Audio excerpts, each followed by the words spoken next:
بسم اللہ الرحمن الرحیم۔ محترم ناظرین، عزیز دوستوں، بہت سے لوگوں کے فون بھی آتے ہیں اور جب روبرو فیس ٹو فیس ملاقات ہوتی ہے تب بھی کہتے ہیں کہ بچے کو نظر لگ گئی ہے، بچے پر نظر بد کا اثر ہو گیا ہے، تو آپ دم کر دیجئے، پانی پر دم کر دیجئے یا یہ کہ بچے پر دم کر دیجئے۔ تو اس بارے میں سب سے پہلی بات تو یہ ہے کہ ہم کیسے معلوم کریں، کیسے پتا کریں کہ کسی کو نظر لگی ہوئی ہے یا یہ کہ نظر نہیں لگی ہوئی ہے۔ نمبر 2، اگر کسی کو نظر لگی ہوئی ہے تو نظر اتارنے کا طریقہ کیا ہے؟ تو آج کے اس ویڈیو میں ہم اسی ٹاپک پر بات کریں گے کہ ہم کیسے معلوم کریں کہ کسی کو نظر لگی ہوئی ہے یا یہ کہ نظر نہیں لگی ہوئی ہے، اور نظر اتارنے کا طریقہ کیا ہے۔ تو دیکھیے، اللہ کے نبی صلی اللہ علیہ وسلم کا ارشاد ہے، العین حق، نظر لگنا حق ہے، نظر لگنا سچ ہے۔ اور ایک جگہ ارشاد ہے، آپ صلی اللہ علیہ وسلم نے ارشاد فرمایا، نظر انسان کو قبر تک پہنچا دیتی ہے اور جانور کو ہانڈی تک پہنچا دیتی ہے۔ یعنی کچھ نظریں اتنی خطرناک اور بھیانک ہوتی ہے جو انسان کے لیے جان لیوا بن جاتی ہے۔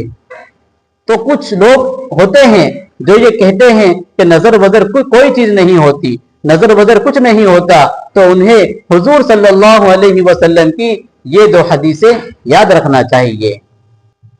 اب سوال یہ ہوتا ہے کہ ہم کیسے معلوم کریں، کیسے پتا کریں کہ کسی کو نظر لگی ہوئی ہے یا یہ کہ نظر نہیں لگی ہوئی ہے؟ تو دیکھیے، اس کی کچھ علامتیں اور کچھ نشانیاں ہوتی ہے، جیسا کہ مسلسل اور لگاتار سر میں درد رہنا، بدن کے اندر درد رہنا، اور اسی طریقے سے کسی بھی کام میں دل کا نہ لگنا، کسی بھی کام میں من کا نہ لگنا اور دل اچاٹ سا رہنا، اور اسی طریقے سے کندھوں پر بوجھ لگنا، کندھے بھاری بھاری لگنا، یہ کچھ علامتیں ہیں نظر بد کی۔ اور بچوں کو جب نظر لگتی ہے تو ان میں ایک علامت تو یہ ہوتی ہے کہ آنکھوں میں آنسو آتے ہیں، اور اگر آنسو نہ آئے تو آنکھوں کے اندر نمی ہوتی ہے، گیلا پن ہوتا ہے، اور بچہ چڑچڑ کرتا ہے، رو رو کرتا ہے، دوائی گولی اور علاج کے باوجود فائدہ نہیں ہوتا۔ اس طرح کی یہ علامتیں اگر پائی جاتی ہیں تو ہمیں سمجھ لینا چاہیے کہ بچے پر نظر بد کا اثر ہے۔ اور نظر بد کا علاج کیا ہے، نظر بد سے بچنے کا طریقہ کیا ہے؟ تو دیکھیے، نظر بد سے حفاظت اور نظر کے اثر کو ختم کرنے کے لیے حدیث شریف سے کئی طریقے ثابت ہیں، لیکن آج ہم آپ کے سامنے 3 طریقے پیش کریں گے، اور یہ تینوں طریقے بہت آسان ہیں۔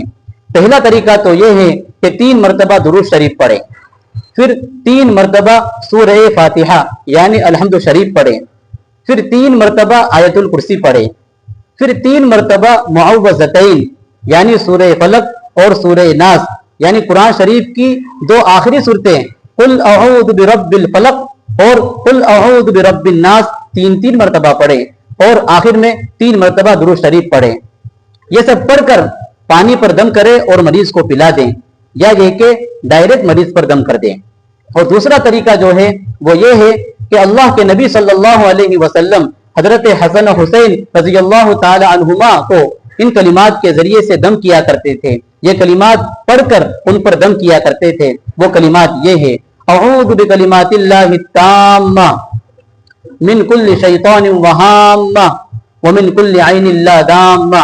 یہ کلمات پڑھ کر پانی پر دم کرے، مریض کو پلائے، یا یہ کہ ڈائریکٹ مریض پر دم کر دیں۔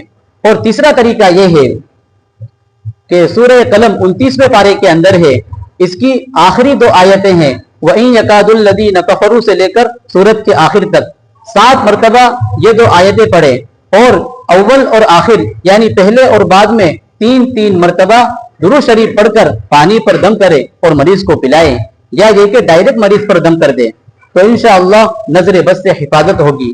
اللہ تعالیٰ سے دعا ہے کہ اللہ تعالیٰ ہم تمام کی اور پوری امت مسلمہ کی نظر بد سے حفاظت فرمائیں۔ السلام علیکم ورحمۃ اللہ وبرکاتہ۔